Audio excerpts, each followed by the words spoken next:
Well, thank you very much. It's my great honor to have the very popular, and by the way, great athlete, one of the greatest, but very popular Prime Minister of Pakistan.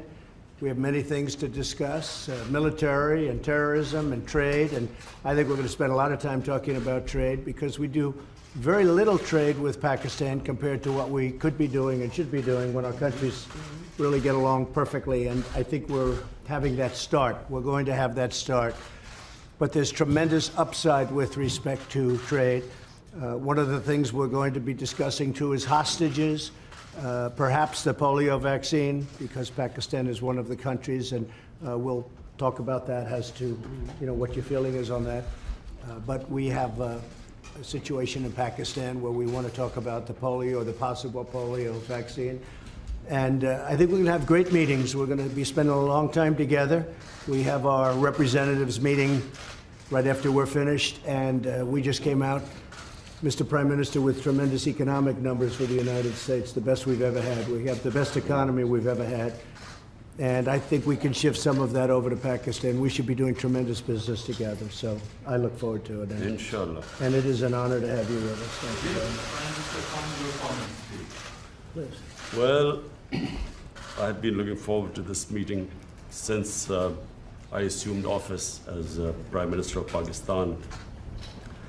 I mean, the United States is vital for Pakistan. We have links which have gone back since Pakistan became independent. We've been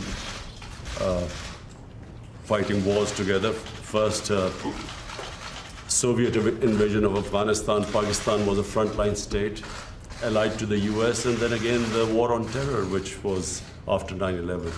So I look forward to my conversation with you. Mr. President, Pakistan has been your allies for 14 years in the Afghan war. So face terrorism, face economic disaster, and all that, and still we were taken to the court with all the accusations that Pakistan is not a responsible state. Now, while India and US has developed an alliance in the region, how you plan to foresight about the Pak-US relationship?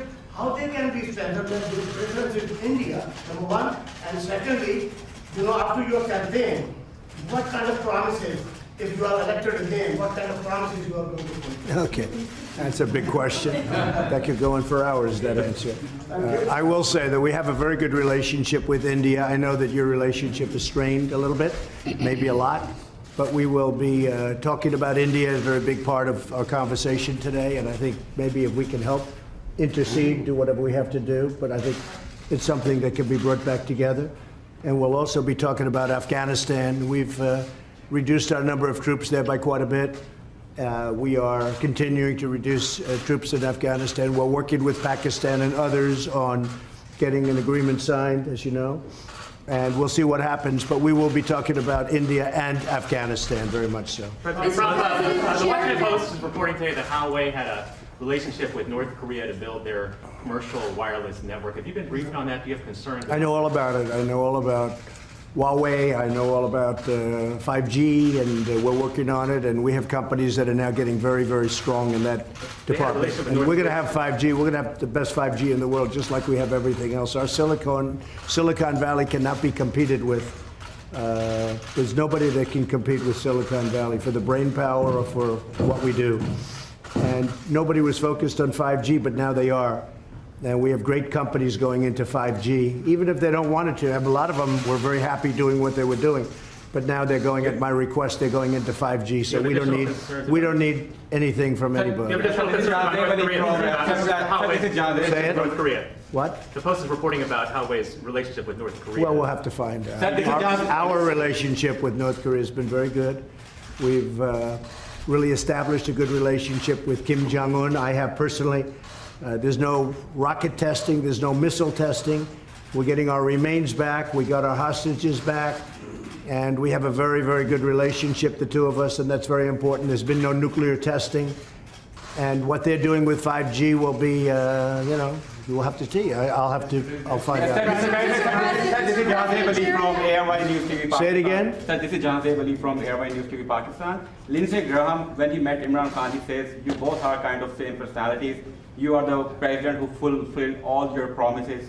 You made I do. Your campaign. And the same like Imran Khan, he's also fulfilling all his promises. So how do you see this meeting, like the same kind of person, straight to the point?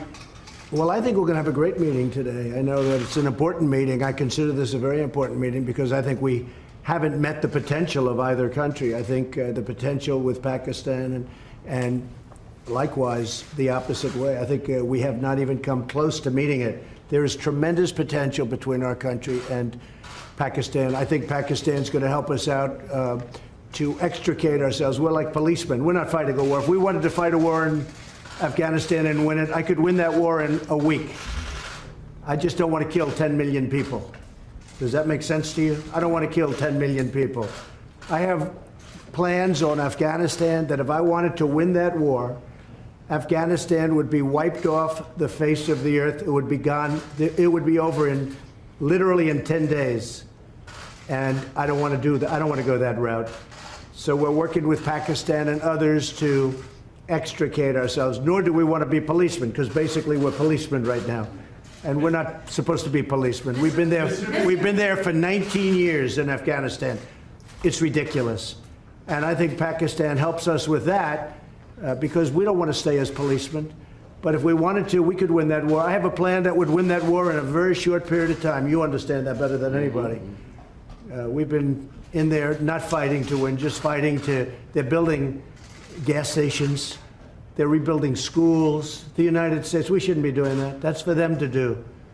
But what we did and what our leadership got us into is ridiculous. But I think we'll have some very good answers on Afghanistan very quickly. Mr. President, Jerry Nadler says the Mueller report lays out evidence of high crimes and misdemeanors. Yeah, go ahead. You go ahead. Go ahead. This is Martin from DTV Network Pakistan. Pakistani army has fought war against terror. And it has fought definitely and gave sacrifices in protecting Pakistan-Afghanistan border as well. But Pakistan's sincerity was always doubted. Coalition Support Fund was suspended by the US Defense Department. So at this time when Pakistani economy is facing great trouble, are you going to restore any package for Pakistan? So we are going to, that's right, we were paying $1.3 billion to Pakistan as aid.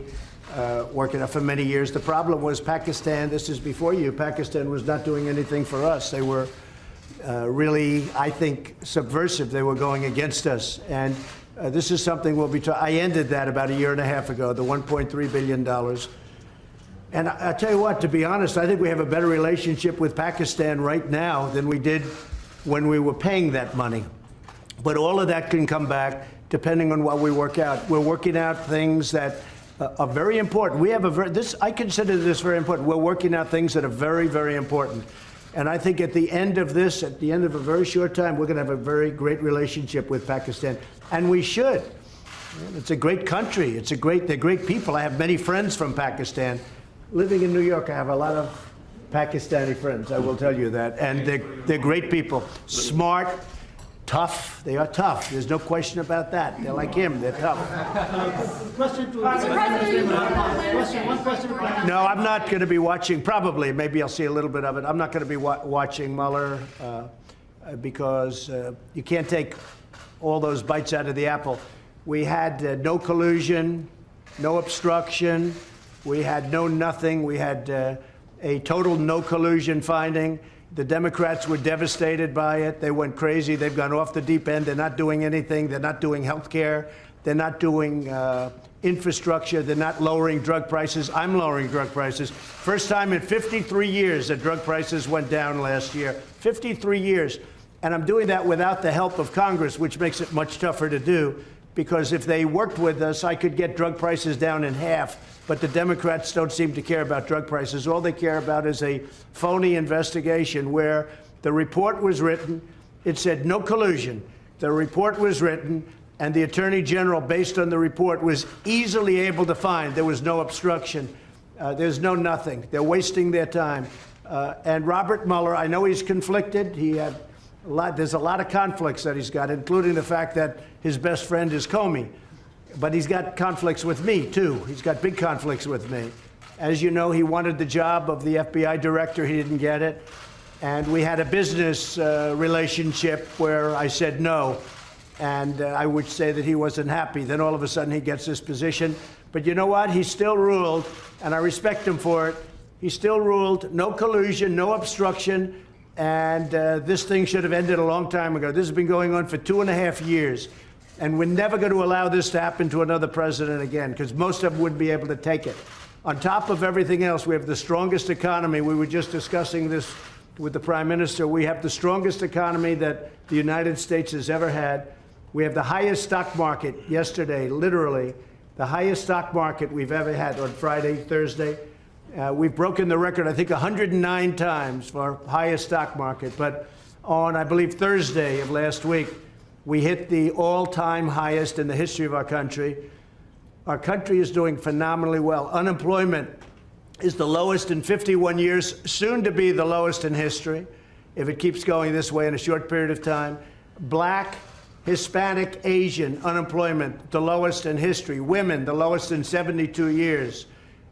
Nobody has ever done what we've done. Nobody's done in 2.5 years what we've done. The biggest tax cuts in history, the biggest regulation cuts in history, so many things for health care. We got rid of the individual mandate, which was the worst part of Obamacare. And what it's going to end up, if we end up winning the House back, we keep the presidency, we should keep the Senate, we should keep the presidency, I would think easy, when you have the strongest economy in the history of our country and somebody's going to run against that particular president, even though in this case it's me. In theory, I have a big advantage. I don't know. I'm going to have to ask you. But in theory, I have a big advantage. So a lot of great things are happening.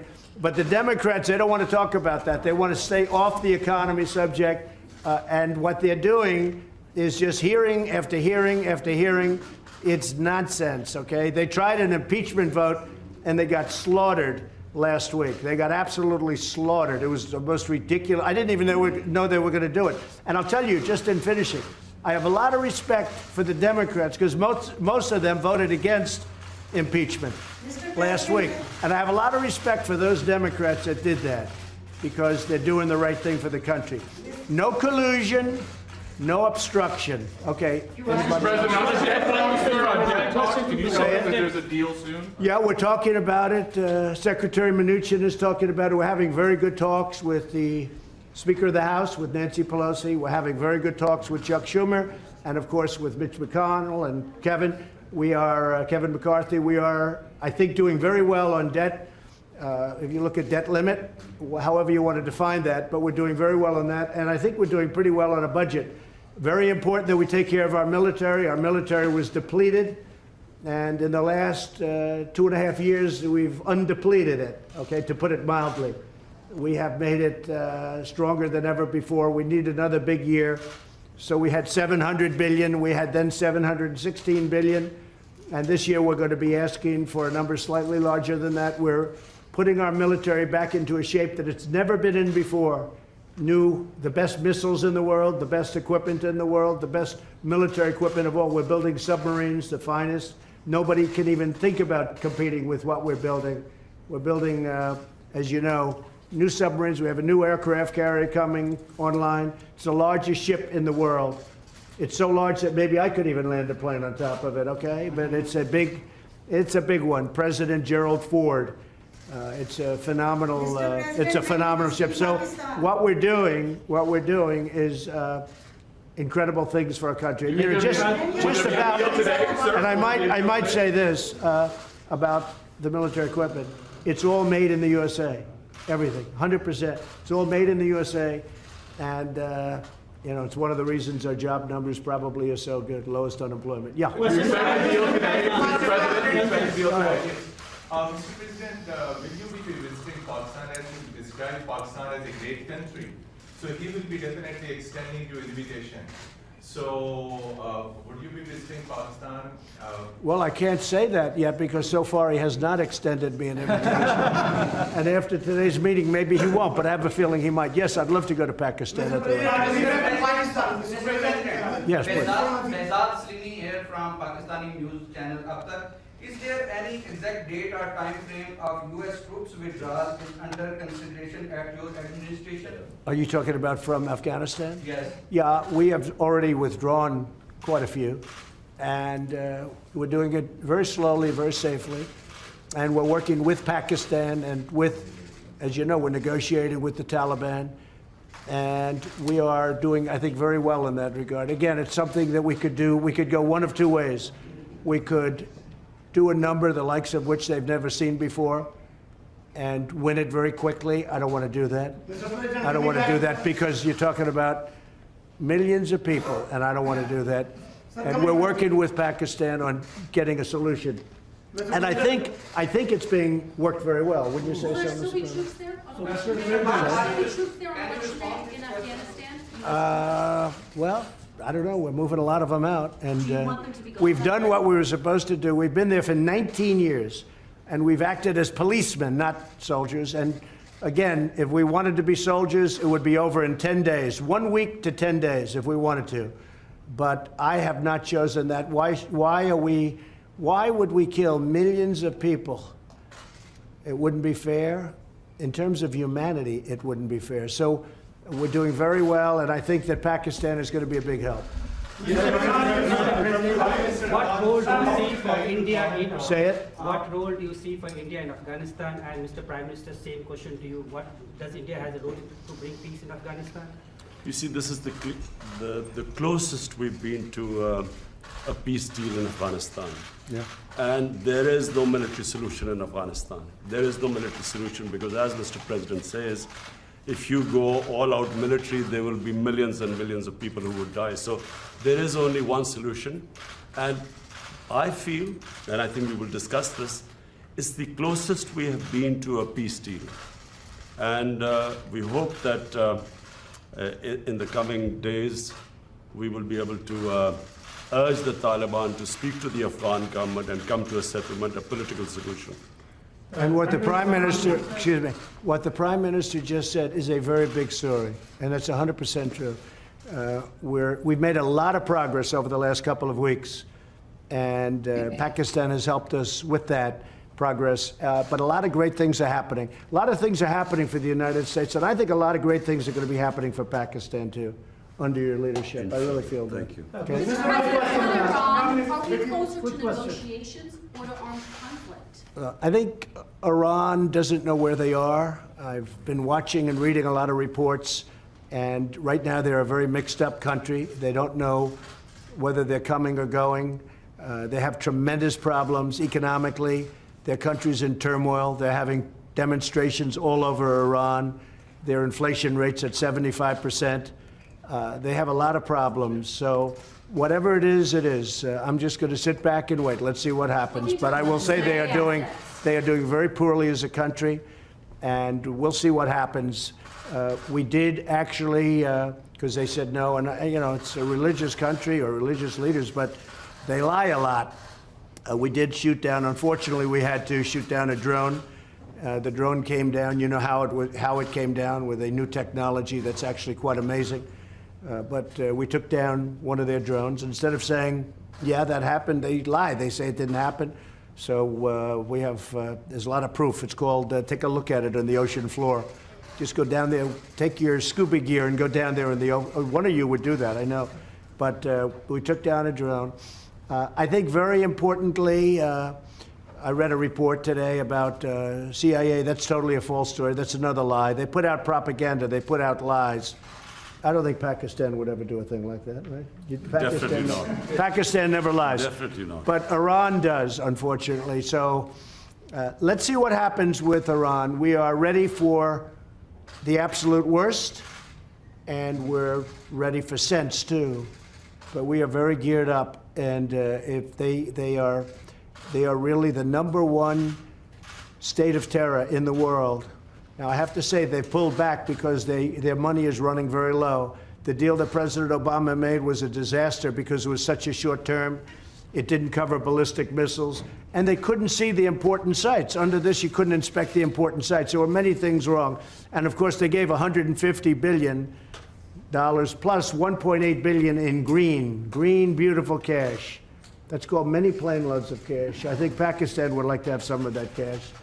But they gave $1.8 billion in cash, which is unthinkable. And instead of being respectful and thankful, which frankly they should have been to the United States and to President Obama for making that ridiculous deal. Instead of being respectful, they put their finger up in the air, and this finger, the thumb, they put their finger up in the air and they disrespected the United States. They shouldn't have done that. That was a big mistake. One of the best things I've done is terminate that ridiculous deal. If they want to make a deal, frankly, it's getting harder for me to want to make a deal with Iran because they behave very badly. They're saying bad things, and I'll tell you, it could go either way, very easily, very easily. And I'm okay either way it goes. Mr. Yeah, go ahead. Are you from Pakistan? Yeah, I'm from Pakistan. Good. I want a couple of Pakistani reporters. Yeah. I like them much better than our reporters. Question, 92 News, Khurram Shahzad. Question is, what do you think Pakistan could not deliver in 18 years, and you have so much hope now that it could deliver? What are those things that Pakistan? You mean what they didn't do to end the war? 18 years. Well, I don't think Pakistan. Look, I don't think Pakistan respected the United States. I don't think Pakistan respected its presidents. And I think Pakistan could have done a lot. I think Pakistan can do a tremendous amount with respect to Afghanistan. They didn't do it, and I don't blame them because they were dealing with the wrong president. Who knows? But I think Pakistan could have done. They're helping us a lot now. I think they could have helped us a lot in the past, but it doesn't matter. We have a new leader. He's going to be a great leader of Pakistan. And we have a new leader here, sort of new. I'm 2.5 years now, getting to be 3 years. Can you believe it? You're going to find time flies. But no, I think Pakistan could have done a lot, but they chose not to. And that's because they did not respect U.S. leadership. Well, I'll let you know that very quickly. I'll let you know. I mean, I'm going to know soon. It's not going to be like a long-term thing. I figure things out very quickly. So the question was, that's probably the best question you've asked in a long time. First time, she's always asking Mueller.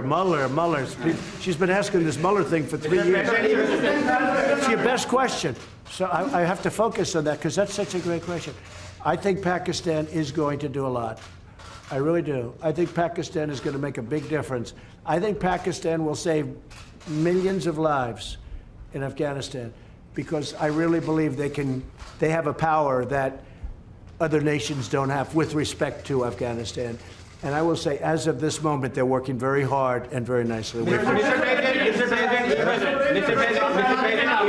and video of protesters in Hong Kong and these ongoing protests being beaten by gangs, and potentially the Hong Kong and Chinese governments sort of looking the other way and allowing these peaceful protesters to be beaten. Have you seen any of that footage? Have you been briefed on any of that? Do you have well, I have, and Beijing and China? You know, I know President Xi. We're working on trade deals right now. We'll see what happens. Meantime, they're paying us billions and billions of dollars of tariffs, which is fine with me. But I know that they're working. I know that's a very important situation for President Xi. And you know, you could say what you said, but you could also say that he has allowed that to go on for a long time, and you know, it's been relatively. I think it's been relatively nonviolent. Do you believe the protesters should be allowed to protest on the streets in Hong Kong as they've been? Well, they are. I mean, they are. I don't think China has stopped them. China could stop them if they wanted. I think that, again, I'm not involved in it very much, but I think President Xi of China has acted responsibly, very responsibly. They've been out there protesting for a long time. I've never seen protests like it where you have that many people. It looks like 2 million people. Those are big protests.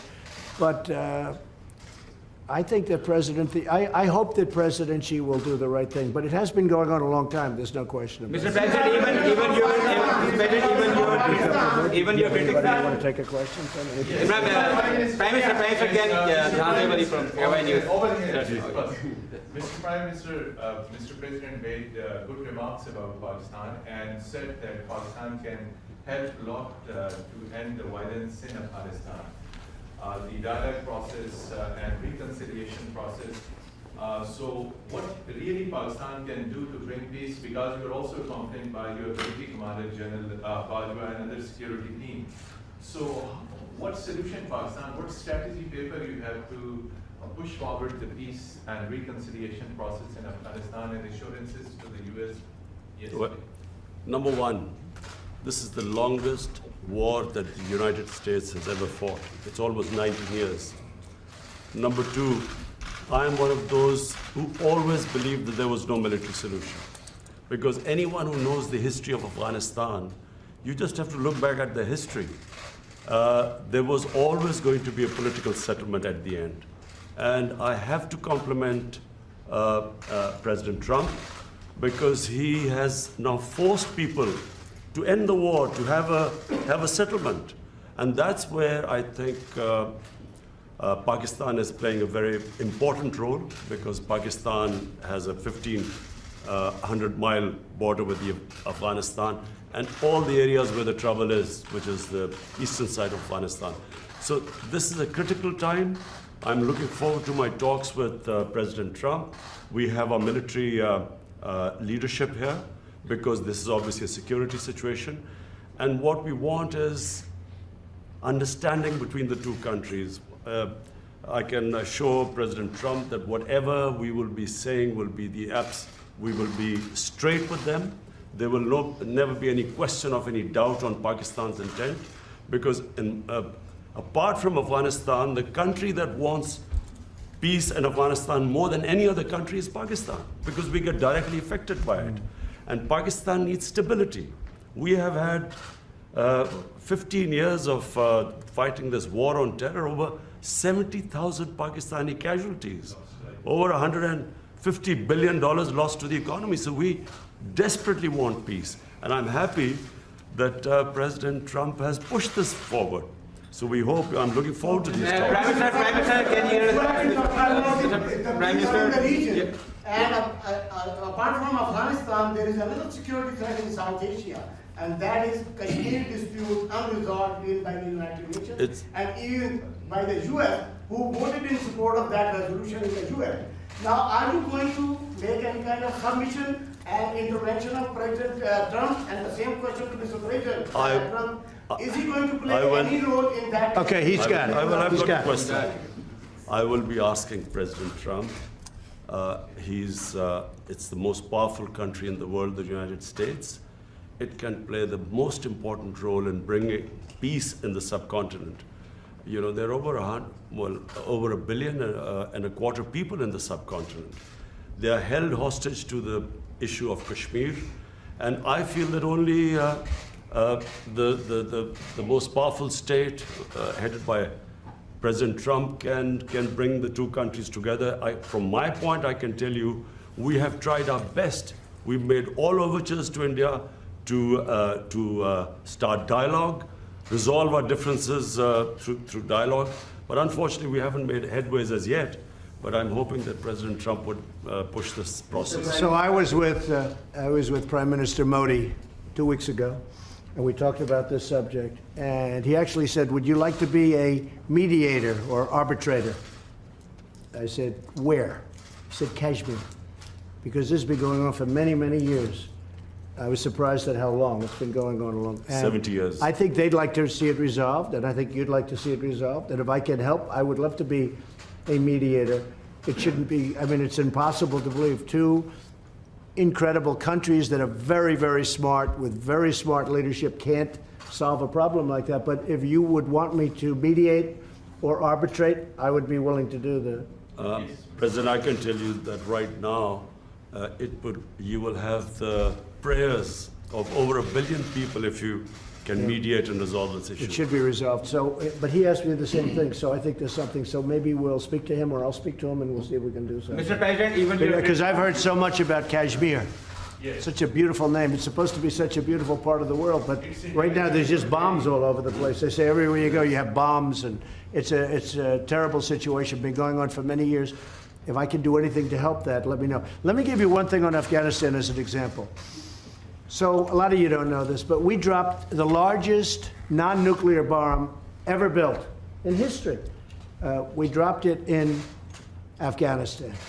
We were getting ready to make many of those bombs. This left a hole that it took out a lot of the tunnels and everything else, but it left a hole in the earth that looked like the moon. It looked like a crater from the moon, still there. Nobody's ever seen anything like it. People heard it 15 miles away. They said, "What was that?" It shook the earth. Non-nuclear, the largest ever made by far, and they were going to make many of them. And I said, no, we don't have to. I don't want to drop that. I don't want to do that. So many easy solutions. That's actually the easy solution. And they'd come in and they'd say, let's have peace, but you don't have to do that. I think we're going to be very successful without having to go that route. And I have tremendous confidence in the Prime Minister. All right, one or two more. Go ahead. Go ahead, please. Are you going to raise the issue of public in a treaty with Imran Khan and the President to you regarding the freedom of the press in Pakistan? There are a lot of curbs on the freedom of press, on the media, on the journalists. Can you comment on that? Go ahead. Pakistan press, to call Pakistan press as if there are curbs on it. Pakistan has one of the freest presses in the world. All you have to do is, since I've been the Prime Minister in the last 10 months, I mean, the criticism I have received from my own press, unprecedented. So to say that there are curbs on Pakistan press is a joke. When you say unprecedented, it can't, wait a minute, wait. There's no way you're treated worse than I am. Mr. Prime Minister, you are fighting, Mr. Prime Minister. You're going to have to speak because I didn't hear your words. Yes, the question was, are you going to raise the issue of freedom or the release of doctor? Freedom of the press? Doctor freedom. Oh, yes. The doctor who helped. We will do that. We will. We're talking about hostages. We're talking about hostages being held in various places. I've had very good luck with hostages, with North Korea, with many places. They've treated us with respect, and I appreciate it. Made a big difference. We have 2 or 3 hostages that we're talking about. That's one of the gentlemen that we have heard about. And we will be discussing that with many other subjects. Yes, we will. And President Trump, just a minute, President Trump, and we will be giving you good news about the 2 hostages in a while. Thank you. Mr. Prime Minister, you are fighting. North Korea, sir. North Korea, sir.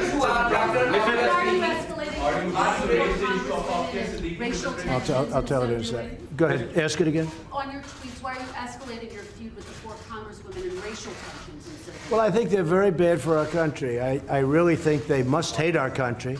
I think the 4 congressmen we're talking about, the congresswomen, what they've said about Israel, what they've said about our country, when they talk about disgusting people, when they talk the way they talk, when the one mentioned that brown people should speak for brown people and Muslim people should speak for Muslim people, and you hear all this, it's not what our country is all about. No, I think they're very bad for our country. I think they're very bad for the Democrat Party. I think you see that, and they're pulling the Democrats way left. Nobody knows how to handle them. I feel they're easy to handle. To me, they're easy to handle because they're just out there. They're very bad for our country, absolutely. No,